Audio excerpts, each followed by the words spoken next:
My name is Michelle Kluchekman.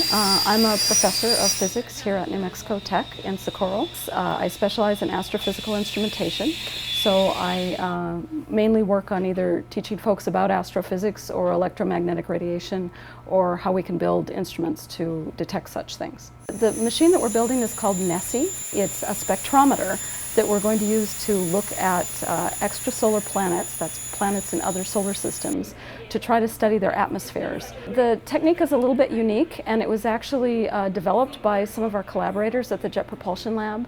What you do is you use the exoplanet transit, so that's basically the eclipse. So when the planet passes either in front or behind its parent star from the point of view of where we are here on the Earth, the light will shine through the atmosphere. And when it does that, if you can take the data, the spectra of that atmosphere, and then you have to subtract out the star's spectral signature, what you're left with is just the signature from the planet itself. And so that's how you determine what kinds of chemicals are in the atmosphere. Now, the molecules that we're looking for are going to absorb light in certain colors. It's almost like a molecular fingerprint. But these fingerprints are very faint. This makes the atmospheres of planets hard to study. You have to make a very precise measurement. And this is exactly what Nessie is designed to do. Nessie is designed to look at a bright star and make an extremely precise measurement of these spectral fingerprints, where the molecules are absorbing at slightly different colors of light.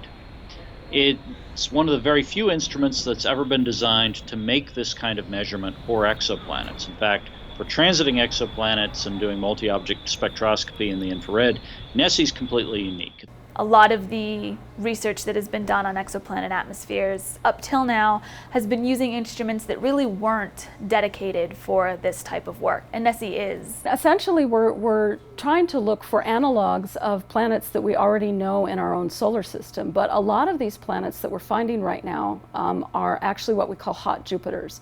So they're Jupiter-sized, or sometimes 10 or 20 times the size of Jupiter, planets that are in extraordinarily close orbits, even closer than Mercury, to their parent star. And so they have big signatures when they pass in front of their parent star. They make a large eclipse, and they also tug their parent star around quite a bit. So those are the easiest ones for us to find. We want to see how those are different than the types of planets that we have in our own solar system. And then as we refine this technique and get better, we want to push to smaller planets that are more similar to, say, the Earth eventually. This is the first time that, as a community, we've really had the opportunity to build an infrared spectrograph that's going to probe these molecules, and that's really designed for the very high stability measurements we need to characterize the planetary atmospheres and to find out what they're made of, what these worlds are like, what type of chemistry they have. These are really the types of questions that Nessie is going to address, and it's very exciting to have an instrument that was designed from day one to do this job.